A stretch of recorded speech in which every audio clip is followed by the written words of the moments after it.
सुरजंगढ़ का राज्य अपनी खुशहाली के लिए जाना जाता था। यहाँ के लोग बहुत खुशहाल और संतुष्ट थे। लोग खुश थे, सबके पास पैसा था और जीवन में कोई कमी नहीं थी।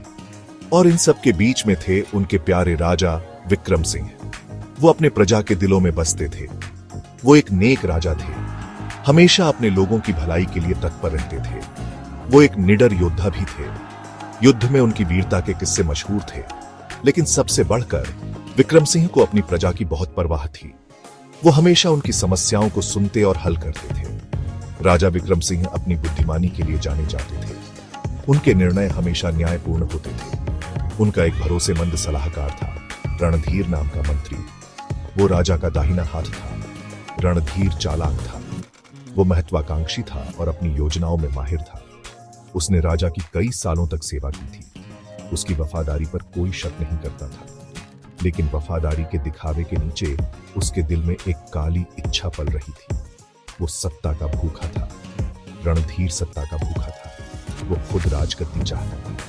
वो खुद राजगद्दी चाहता था। उसने अपने राजा के खिलाफ साजिश रचनी शुरू कर दी। उसने अपने राजा के खिलाफ साजिश रचनी शुरू कर दी। उसने झूठ बोले और शक के बीज बोए। उसने झूठ बोले और शक के बीज बोए। राज्य में अस्थिरता फैलाने की कोशिश की। राज्य मजबूत था, लेकिन कानाफूसी पहाड़ों को भी गिरा सकती है। रणधीर की साजिशें धीरे धीरे असर दिखाने लगी। एक दिन रणधीर ने अपना दांव चला। उसने एक गहरी साजिश रची जो पूरे राज्य को हिलाकर रख देगी। उसने राजा के सबसे वफादार सेनापतियों के खिलाफ राजा के मन में जहर भर दिया। उसने राजा को यकीन दिलाया कि वे सभी गद्दार हैं। उसने उन पर देशद्रोह का आरोप लगाया। रणधीर ने अपनी बातों से राजा को पूरी तरह से भ्रमित कर दिया। राजा ने अपने सलाहकार पर भरोसा करते हुए अपने सेनापतियों को निकाल दिया। उसने बिना सोचे समझे रणधीर की बातों पर विश्वास कर लिया। यह एक बहुत बड़ी गलती थी। राजा को जल्द ही अपनी गलती का एहसास हुआ, लेकिन तब तक बहुत देर हो चुकी थी। राजा के रक्षकों के कमजोर होने पर रणधीर ने हमला किया। उसने अपनी सेना को तैयार किया और अचानक हमला बोल दिया। उसने अपनी चालाकी से राजगद्दी हड़प ली। रणधीर ने खुद को राजा घोषित कर दिया। उसने विक्रम सिंह को कैद कर लिया। विक्रम सिंह को काल कोठरी में डाल दिया गया। सुरजंगढ़ के लोग हैरान थे। वे इस अचानक बदलाव को समझ नहीं पा रहे थे। उनके दिलों में डर समा गया। वे रणधीर के क्रूर शासन से भयभीत थे। उनके प्यारे राजा चले गए थे। अब महल खाली और उदास था।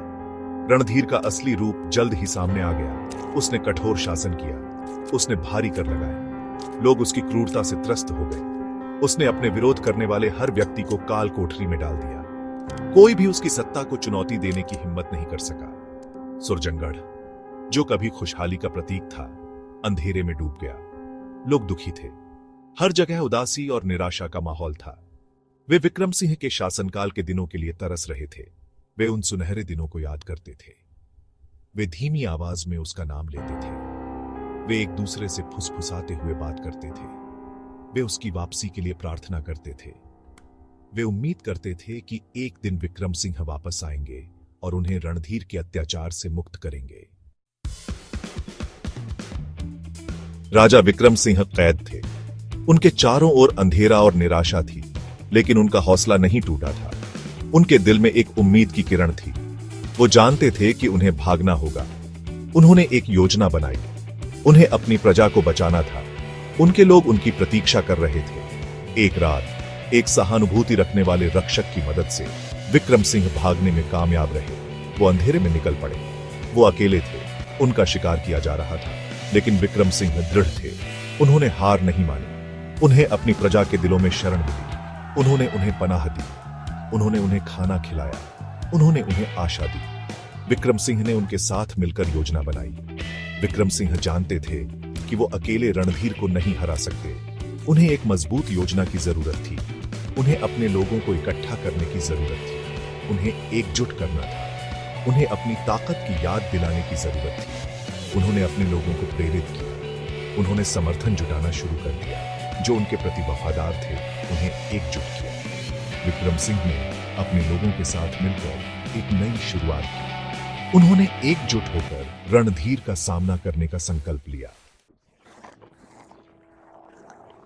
भाग 4। शेर फिर से दहाड़ता है। जैसे ही विक्रम सिंह अपने राज्य से गुजरे, उन्होंने रणधीर के कारण हुई पीड़ा देखी। उनका दिल गुस्से से जल उठा। उन्होंने अपनी गद्दी वापस लेने की कसम खाई। वो सुरजंगढ़ में न्याय लाएंगे। विक्रम सिंह की वापसी की खबर जंगल की आग की तरह फैल गई। लोग उनके झंडे के नीचे इकट्ठा हो गए। वे रणधीर के अत्याचारों से तंग आ चुके थे। वे अपने असली राजा के लिए लड़ने को तैयार थे। अंतिम लड़ाई भयंकर थी। विक्रम सिंह 1000 शेरों की ताकत के साथ महल तक लड़े। उन्होंने रणधीर का सामना किया। सुरजंगढ़ के लोग सांस रोककर देख रहे थे। भाग 5, न्याय और खुशी की वापसी। द्वंद्व लंबा और कठिन था, लेकिन अंत में न्याय की जीत हुई। विक्रम सिंह की तलवार अपने निशाने पर लगी। रणधीर गिर गया, हार गया। भीड़ खुशी से झूम उठी। उनका राजा वापस आ गया था। रणधीर के जाने के साथ विक्रम सिंह एक बार फिर सिंहासन पर चढ़े। पूरे राज्य में खुशी थी। विक्रम सिंह वापस आ गए थे। वे अपने साथ शांति और समृद्धि लाए। विक्रम सिंह की कहानी एक याद दिलाती है, सच्चाई की हमेशा जीत होती है, न्याय हमेशा जीतता है, और एक राजा जो अपनी प्रजा की परवाह करता है हमेशा अपने सिंहासन पर वापस आ जाएगा।